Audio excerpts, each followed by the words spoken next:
Friend, lecture और classes के इस लेक्चर में आपका स्वागत है। हम पढ़ने जा रहे हैं इग्नू की एमए हिस्ट्री और हमारा फर्स्ट ईयर का टॉपिक है MHI 101। राइट, ये आपकी बुक है, ये आपकी कोर्स की बुक है और इसमें आपका पूरा सिलेबस दिया हुआ है। राइट, हमने अभी जो लास्ट टॉपिक पढ़ा है that is Roman empire. Roman empire में हमने रोमन साम्राज्य, परवर्ती रोमन साम्राज्य, ये दोनों पढ़ा।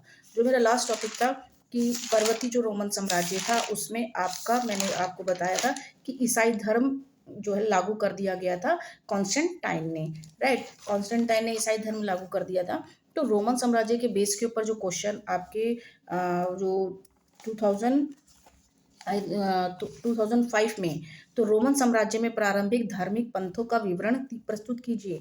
धार्मिक पंथ यानी कि जो रिलीजियस सेक्ट्स है उनके बारे में आप डिस्क्राइब कीजिए। राइट, तो रोमन साम्राज्य के ऊपर कोई ना कोई टॉपिक तो आ ही जाता है।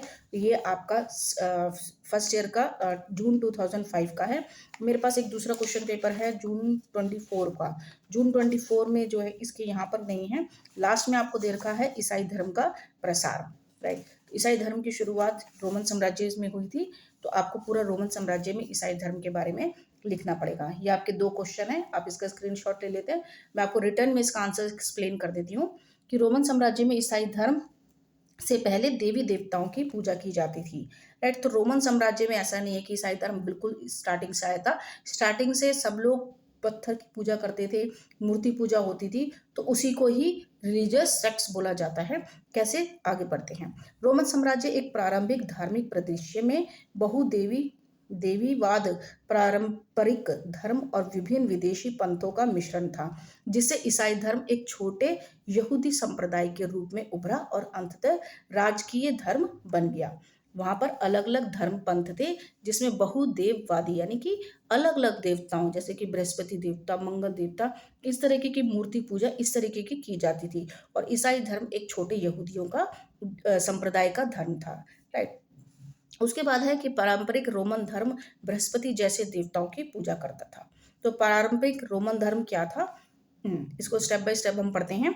यह एक बहुदेवीवाद प्रणाली थी जिसमें जुपिटर, जुनो और मंगल जैसे देवी देवताओं की पूजा शामिल थी। जुपिटर यानी कि बृहस्पति, बृहस्पति की देवी देवताओं को मानते थे और धार्मिक अनुष्ठान और बलिदान पर जोर दिया जाता था।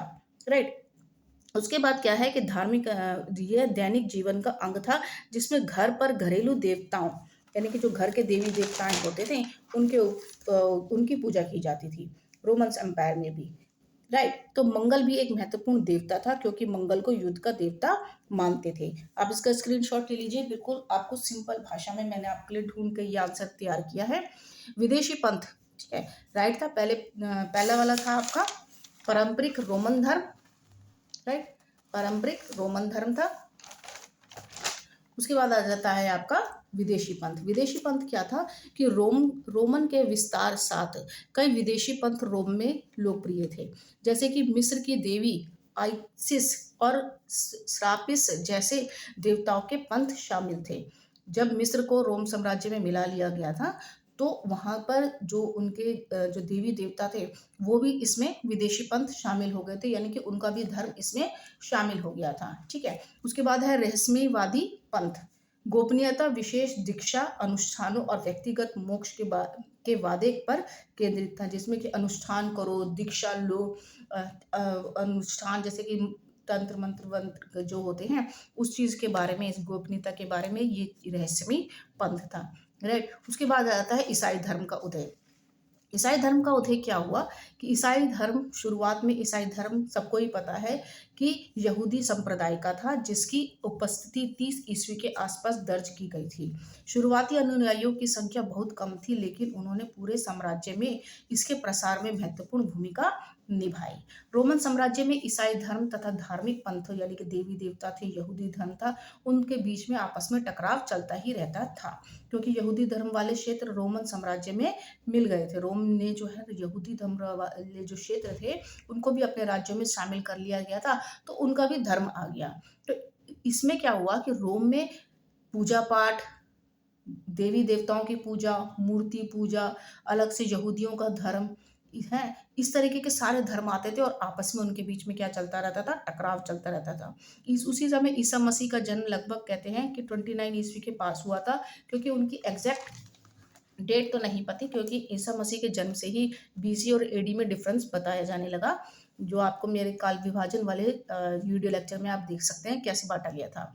तो उनके जन्म की कोई सटीक तारीख का कोई प्रमाण नहीं है, परंतु ईसा मसीह यानी यीशु मसीह का जन्म जो है यहूदियों के पवित्र शहर जेरूशलम और या बैथलम, जेरूशलम कहीं कहीं पर आपकी किताब में जेरूशलम लिखा हुआ है, कहीं कहीं पर बैथलम लिखा हुआ है। ठीक है, तो ईसा उस समय यहूदी धर्म से संतुष्ट नहीं थे, मतलब ऐसा नहीं है कि धर्म से संतुष्ट नहीं थे, वह जो लोग उस तरीके के अनुष्ठान करने के लिए कहते थे वो उससे संतुष्ट नहीं थे ईसा मसीह यीशु। तो यीशु के शिष्य बाहर काफी प्रसिद्ध हो गए, इसलिए कुछ यहूदी नेताओं ने ईसा को रोमन सैनिकों के हाथों में सौंप दिया और उन्हें 30 ईस्वी में फांसी पे चढ़ा दिया गया। 30 ईस्वी में, ईसा पूर्व में 30 ईस्वी में चढ़ा दिया गया है, ये बात याद रखिएगा। ईसा ने मृत्यु तक कोई भी धर्म नहीं है, ईसा मसीह का खुद का कोई धर्म नहीं था, लेकिन उनने जो उनके जो शिष्य थे उन्हें ईसाई कहा जाने लगा। ठीक है, तो ईसाई उनके शिष्यों ने चलाया। ईसा मसीह ने गलील और रोमन प्रांत यहूदियों में उपदेश दिए। गलील यानी जगह का नाम है ये, वहां पर उन्होंने ईसा मसीह ने अपने उपदेश दिए थे और उन्हीं के उपदेशों को उनके शिष्यों ने प्रचार किया था। ठीक है, तो फिर ईसा के अनुयायियों को सबसे पहले अंटियोक शहर में ईसाई कहा जाने लगा। ईसा मसीह के थे तो उनके अनुयायियों को ईसाई कहा जाने लगा और पहली शताब्दी में यीशु ने यहूदियों में प्रचार और अनुयायी बनाए। राइट, तो सबसे पहले यीशु ने यहूदियों के बीच में प्रचार किया था और फिर वहां पर जो उनके अनुयायी बने थे और उनकी मृत्यु के बाद उनके अनुयायियों ने उनका जो उपदेश थे उनको सब जनता में प्रचार किया। उनके अनुयायियों का मानना है कि उनके पुनरुत्थान के बाद ही ईसाई धर्म का विकास हुआ। राइट, आई होप आप इसका स्क्रीनशॉट भी ले रहे होंगे। ईसाई धर्म का प्रचार उनके शिष्यों द्वारा किया गया। क्वेश्चन में आया है ईसाई धर्म का प्रचार, तो ईसाई धर्म का प्रचार उनके शिष्य द्वारा किया गया और यीशु की मृत्यु के बाद उनके शिष्य साइम पीटर ने उनके उद्देश्यों को फैलाना शुरू किया। राइट, इसका स्क्रीनशॉट ले लीजिए। ठीक है, बिल्कुल सिंपल लैंग्वेज में, बिल्कुल सिंपल घर की भाषा में आपके लिए आंसर तैयार किया है। आई होप आपको ये सब इजी समझ आ रहा होगा। ईसाई धर्म एकेश्वरवाद पर स्थित था, जिसमें मूर्ति पूजा का विरोध किया जाता था। एकेश्वरवाद था, परमात्मा के ऊपर था, तो मूर्ति पूजा का वो विरोध करता था। इसलिए रोम में ईसाइयों को प्रताड़ित किया जाता था, यानी कि जो ईसाई लोग थे वो मूर्ति पूजा नहीं करते थे। और पहले क्या था, वहां पर मूर्ति पूजा, बृहस्पति देवता, मंगल देवता, इन सब की पूजा होती थी अलग अलग पंथों के द्वारा। राइट, जिसमें क्वेश्चन में आपका है धार्मिक पंथ, तो उन्होंने इसका ईसाई धर्म का को प्रताड़ित करने लग गए और रोमन साम्राज्य ईसाइयों पे उत्पीड़न बढ़ने लगा। जब धीरे धीरे उनके ऊपर रोम ईसाइयों को इतना उत्पादित करने लगा और जब कॉन्स्टेंटाइन अभी मैंने आपको बताया 306 ईसा पूर्व में 312 ईस्वी में पूरे पश्चिम और पूर्वी रोमन साम्राज्य के शासक बने, तो कॉन्स्टेंटाइन ने ईसाई धर्म पर हो रहे अत्याचारों को बंद करवाया और 313 ईस्वी में कॉन्स्टेंटाइन ने ईसाई धर्म को ही राजधर्म घोषित कर दिया। राइट, और फिर अनातोलिया के यहूदी परिवार में जन्मे जेम्स सॉन्ट पॉल का भी ईसाई धर्म के प्रचार में बड़ा योगदान था। इनका नाम जरूर लिखिएगा, क्योंकि उन्होंने ईसाई धर्म के प्रचार में बड़ा योगदान किया और ईसा के उपदेशों और कार्यों को संकलित किया, जो कि बाइबल का एक हिस्सा बनी। ईसा मसीह के जो उपदेश थे उनको बाइबल का हिस्सा बनी और ईसाई धर्म के ने प्यार के संदेश का अपनाकर जनता को प्रभावित किया और 4वीं शताब्दी तक कैथोलिक चर्च पूरे रोमन साम्राज्य में छा गए। राइट, तो ये आपका था रोमन साम्राज्य में ईसाई धर्म। आई होप आपने इसका स्क्रीनशॉट ले लिया होगा। राइट, तो ये आपका पूरा कंप्लीट रोमन एम्पायर था, जिसमें आपका क्वेश्चन भी कवर हो जाता है कि give the account of the early religious sects in the Roman empire. Roman empire में धार्मिक पंथों का क्या काम था, किस तरीके से उन्होंने रिलीजियस को, ईसाई धर्म को अपनाया और ईसाई धर्म को एक राजधर्म घोषित कर दिया गया। आई होप आपको ये वीडियो लेक्चर पसंद आया होगा।